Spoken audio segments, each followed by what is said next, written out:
రానున్న 2024 ఎన్నికలు అనేవి ఆంధ్రప్రదేశ్లో రెండు ప్రధాన పార్టీలైన తెలుగుదేశం, వైసీపీ వీళ్ళిద్దరికి కూడా అత్యంత కీలకమైనటువంటి ఎన్నికలుగా మారి, మరోపక్క పవన్ కళ్యాణ్ కూడా ఇన్నాళ్ళు రాజకీయాల్లో ఉన్న ఇప్పటి వరకు ఆయన ఎమ్మెల్యే కూడా అవ్వలేకపోవడం, ఇలాంటి పరిస్థితుల్లో ఆయనకు కూడా ఇది చాలా క్రూషియల్ ఎలక్షన్గా మారుతుంది. సో ఈ ఎన్నికలలో అందరికంటే ఎక్కువగా ఈ ఎలక్షన్ని శాసించేది ఆంధ్రప్రదేశ్ వాలంటీర్లు అనే మాట మనకి మొదటి నుంచి ఎక్కువగా వినిపిస్తుంది. 3-4 సంవత్సరాల నుంచి కూడా వాళ్ళు రిక్రూట్ అయిన టైం నుంచి కూడా వాళ్ళు వైసీపీ సింపథైజర్స్గా, వైసీపీ పట్ల సాఫ్ట్ కార్నర్ ఉన్న వాళ్ళుగా పేరెన్నికగా అన్నారు. అట్లాగే వైసీపీని గత ఎన్నికల్లో నిలబెట్టి సపోర్ట్ చేసిన చాలా మంది కార్యకర్తలకే ఈ వాలంటీర్ ఉద్యోగాలు ఇచ్చారు అనేటువంటి ప్రధాన ఆరోపణ ఎప్పటి నుంచో ఉంది. సో వీళ్ళకి ఏ రకమైనటువంటి మోసం జరిగింది అనేది ఒక బిగ్గెస్ట్ డిస్కషన్. ఇప్పుడు ఆంధ్రప్రదేశ్ ఎన్నికల్లో గెలవాలి అంటే వాలంటీర్ల యొక్క పాత్ర అత్యంత కీలకంగా మారుతుంది. ఎందుకంటే ఒక 50 ఏళ్లకి ఒక వాలంటీర్ ఆంధ్రప్రదేశ్లో పల్లెటూరులో కానీ, సిటీస్లో కానీ, అంటే టౌన్స్లో కానీ ఉన్నటువంటి పరిస్థితుల్లో ఈ 50 ఏళ్ళకి వాళ్ళు ప్రభావితం చేయగలరు అనే ఫీలింగ్లో వైసీపీ చాలా స్ట్రాంగ్గా ఉంది. దాంతో వాళ్ళు ఏం చేస్తున్నారంటే, మీరు ఎప్పుడైతే కోర్టులు కానీ, ఎలక్షన్ కమిషన్ కానీ వాళ్ళు ఎక్కువగా ఇన్వాల్వ్ అవ్వకూడదు అనేసి చాలా స్ట్రిక్ట్గా ఉండడం మొదలుపెట్టాయో, వాళ్ళతో వైసీపీ నాయకులు రాజీనామాలు చేస్తున్నారు. చేయించేసి మీకు నెలలో వచ్చే డబ్బులు ఏవైతే ఉన్నాయో మేమే ఇస్తాము ఎట్లాగో, సో మీరు ఈ 50 ఏళ్ళని ప్రభావితం చేయండి, మీరు ఇన్నాళ్ళు వైసీపీకి ప్రభుత్వానికి సపోర్ట్గా పనిచేశారు కాబట్టి మీరు మళ్ళీ ఈ ప్రభుత్వాన్ని గెలిపించుకునేలాగా పనిచేయాలి అనేసి వాళ్ళు ఉద్యోగాలకి రాజీనామాలు చేస్తున్నారు. కొన్ని చోట్ల బలవంతంగా చేస్తున్నటువంటి పరిస్థితి ఉంది. సో ఇది వాలంటీర్లకి పెద్ద తలకి నొప్పిగా మారింది. అయితే రానున్న ఎలక్షన్లో రానున్న ప్రభుత్వం అనేది తెలుగుదేశం పార్టీ ప్రభుత్వం వస్తే తమకి చాలా పెద్ద తలకి నొప్పి అవుతుందని, మేబీ వాళ్ళని పదవుల నుంచి కూడా తీసేయచ్చు అనేటువంటి భయంలో వాలంటీర్లు ఉన్నారు. ఈ పరిస్థితుల్లో ఎలక్షన్ కమిషన్ ఆఫ్ ఇండియా వాళ్ళని ఎంత దూరంగా ఉంటే వాళ్ళంత మంచిది ప్రజలకు అన్నట్టు ఉండడం, ఇంకో పక్క వాలంటీర్లు ఇట్లా రిజైన్ చేసి కానీ చేయకుండా కానీ ప్రజలతో ఈ పంచుడు కార్యక్రమాలు అప్పుడు కాకుండా ఇంకా వేరే టైంలో ఏమైనా వాళ్ళ దగ్గరగా ఉండడమో, లేదా పార్టీకి సంబంధించిన కార్యక్రమాలు చేయడమో, ఈ చీరలు పంచే ప్రోగ్రామ్స్, డబ్బులు పంచే ప్రోగ్రామ్స్ లాంటివి ఏమైనా చేయడంతో వెంటనే టీడీపీకి సంబంధించి అనుకూల మీడియా, జగన్మోహన్ రెడ్డికి వ్యతిరేకంగా ఉండే మీడియా ఫోటోలు తీసి, వీడియోలు తీసి ఎలక్షన్ కమిషన్ ఆఫ్ ఇండియాకి కంప్లీట్గా ట్రాన్స్ఫర్ చేస్తున్నారు ఇన్ఫర్మేషన్ అంతా.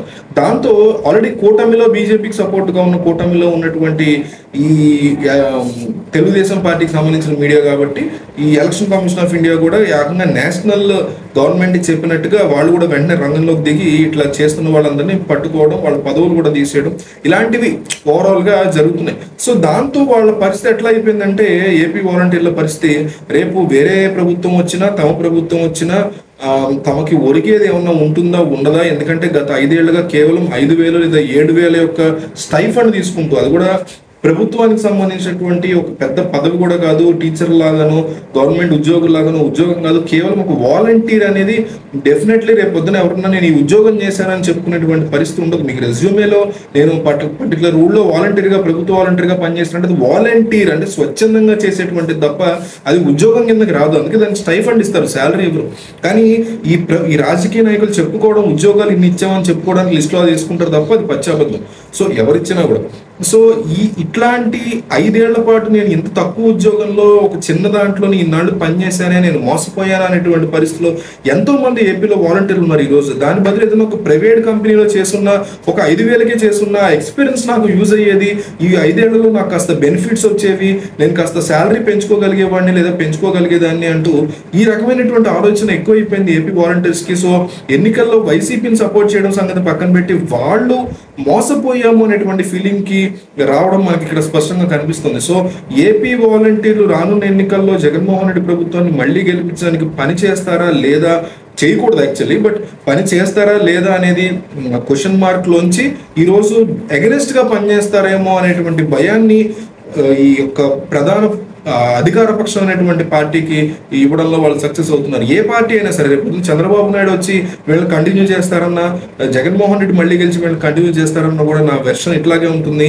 అసలు ప్రజలకి అందించాల్సినటువంటి అంశమే పప్పు బెల్లలాగా పంచడమే దండగంటే మళ్ళీ దానికి ఇంకొక వ్యవస్థను క్రియేట్ చేసి వాళ్ళకి ఇంటింటికి తీసుకెళ్లి ఇచ్చేటువంటి కాన్సెప్ట్ని పెట్టడమే కాస్త ఎకానమీని దెబ్బతినేటువంటి అంశంగా తప్ప ఇది ఇక్కడ ఉపయోగపడేలా లేదు. నిజంగా ఇంటి నుంచి రాలేని వాళ్ళకి ఏదన్నా ఒక ఊరికంటూ ఇంతమందిని అని పెట్టుకుని ఫస్ట్ 10 రోజుల్లోనూ అవగొట్టుకోవచ్చు, కానీ మరి 50 ఏళ్ళకి ఒక వ్యక్తిని పెట్టి దానికి మళ్ళీ ప్రభుత్వ సొమ్మును తీసుకొచ్చి వాళ్ళకి స్టైఫండ్ గానో జీతాలు గానో ఇచ్చేటువంటి అంశానికే నేను పూర్తిగా వ్యతిరేకంగా ఉన్నాను ఫస్ట్ నుంచి.